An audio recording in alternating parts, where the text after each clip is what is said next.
नमस्कार मित्रांनो, कसे आहात?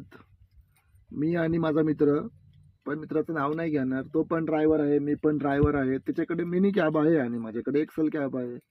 मग त्याच्याकडे भाडं आलं एक्सेल कॅबचं. तो मला बोलला, की "भाई 2 दिवसाचं भाडं आहे, जाऊन ये तू." मी बोललो, "ठीक आहे, चल ठीक आहे." पण तो मला बोलला, की "आल्यानंतर मालची सोय कर."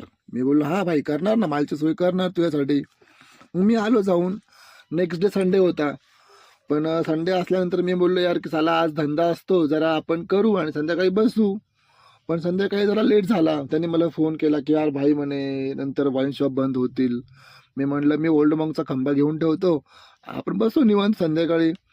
तो मला म्हणतो, "नाही, नाही, मला रेड लेबलची क्वार्टर प्यायची आहे." अरे बोललो, "तू घरी किलोची पत्ती आणून चहा पिणारा आणि तुला रेड लेबलचा चहा पण प्यायला माहीत नाही आणि तुला रेड लेबलची क्वार्टर प्यायची."